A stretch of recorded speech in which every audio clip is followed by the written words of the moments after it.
demand for compact and mid-size SUVs are at an all-time high. The Tata Harrier has been one of the more popular models in this segment. First launched in 2019, the company has sold over 1 lakh units of this SUV.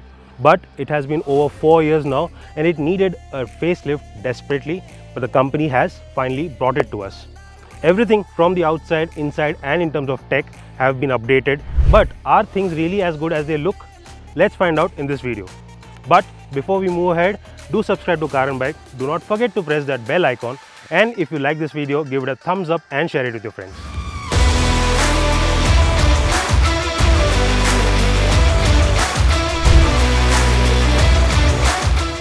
Visually, the Harrier looks very sharp now. One of its biggest highlights is this new color. This is called Sunlit Yellow and it comes in this dual tone option with a black roof. I certainly like it, but do let us know in the comments what do you think about it.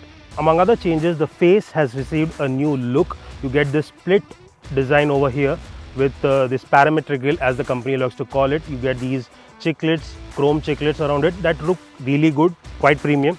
Then you have this end-to-end DRL setup. This is an LED unit. We have seen this in the Nexon EV as well, and now it has come to the Harrier as well. The headlamps are also been redesigned. You get wide LED projectors with LED DRLs as well. And as you come towards that side, you'll see that the bumper has also been updated. Along with it, you get new air curtains that has improved the aerodynamics of the SUV. And finally, over here, you get some new 18-inch wheels as well. These also get aerodynamic curtains that again add to the drag coefficient. So yes, overall the SUV has certainly become much more sharper and much more sportier.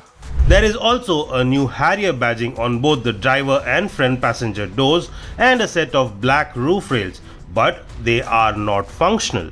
At the rear, the tail lamps too get a connected design with new LED light signature. The SUV also gets some sharp character lines and a beefy rear bumper with glossy 4 skid plates. While the overall look is certainly impressive, the attention to detail might be a bit off. I did notice some uneven panel gaps and exposed welds on the Harrier, and that shouldn't be the case for an SUV that will be close to 30 lakh rupees.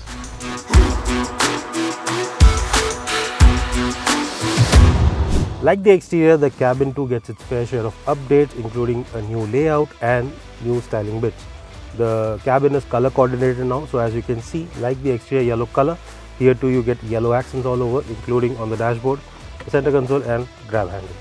There is a lot of piano black finish as well, but it is a fingerprint magnet, like the steering, which now gets illuminated Tata logo, similar to the one we saw in the Nexon and Nexon EV, but this one is a 4-spoke unit. Then you have a digital instrument cluster, which is very loaded. You get navigation, all other functions over here, along with, yes, a 12.3-inch new touchscreen infotainment system. Now this is the same system that we saw in the Nexon EV.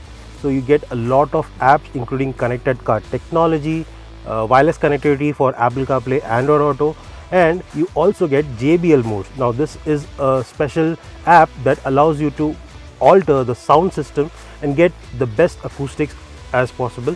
This is paired with a 10-speaker unit, so yes, it is certainly a very premium feature.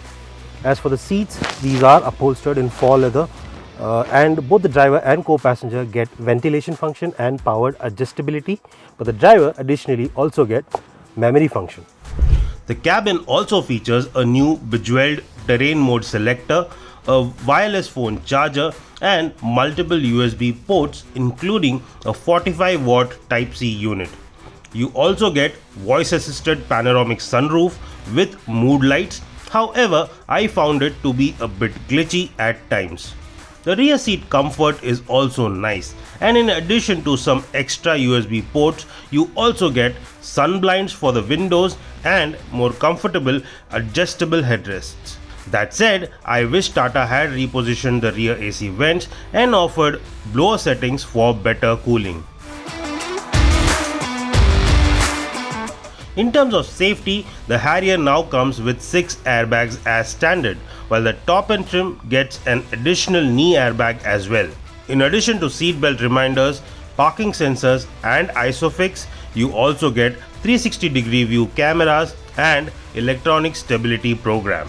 The Harrier also continues to come with up to 11 ADAS functions, including collision warning, auto braking, lane keep assist, adaptive cruise control, auto high beam, and more.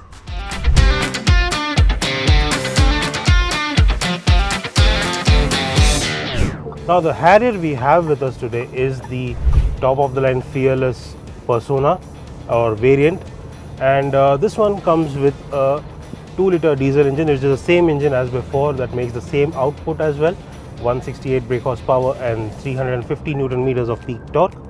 So yes, the performance of the engine has not changed, it is still the same. It is a torquey motor and certainly quite powerful, but we feel that ratios could have been better. Right now it is tuned for a bit for efficiency and not for outright performance, and that could have been changed in this facelift version. But yes, it is not a major deal breaker. It is certainly a good engine and quite capable. We right now have the manual version of the car. Yes, it does come with an automatic as well, a 6-speed torque converter, but this one is the 6-speed manual version. And one big change over here is the addition of this, an electronic parking brake with auto hold function, and that is certainly a good feature to have. But I would personally prefer a conventional handbrake or a parking brake, and that's because the electronic parking brake can get a bit cumbersome at times. It auto engages every time the SUV stops and starts again. This means if you stall the car, you will need to disengage the parking brake before you can move ahead. Can be a bit nerving in stop and go traffic. However, if you don't want that hassle, Tata also offers the automatic option featuring a 6-speed torque converter. It's quite a capable unit and I feel a more suitable option for the Harrier. Other mechanical updates to the car include this new steering wheel. Yes, visually it is a new design with a 4-spoke pattern and illuminated Tata logo, but it is also an electrically powered steering wheel. So yes, it's a lot more convenient. Even maneuvering this heavy SUV becomes a lot more easier with this light steering. It also weighs up nicely as you reach higher speeds. In terms of ride quality, the Harrier does offer a smooth ride. The suspension is a bit on the softer side, so it can handle all the undulations on the road with quite a bit of ease. The SUV also handles quite well and it imparts confidence even at higher speeds. However, I can't say the same about its brakes, as they do lack a bit of bite and progression. That said, Tata has worked upon the NVH levels of the Harrier and it is slightly better now. So overall, the new Harrier facelift has certainly impressed us. There are several good things in terms of creature comforts and tech that will improve your day-to-day driving experience, and that is certainly a plus for this SUV. As for the performance, it remains as it was before and we don't have any major complaints there. However, we think that while the attempt was really great, the execution is something that companies should have focused upon a little more, because there are things that stick out like a sore thumb. But what will be the biggest point is the pricing, and we would like the company to price it well for the Harrier to become a success once more.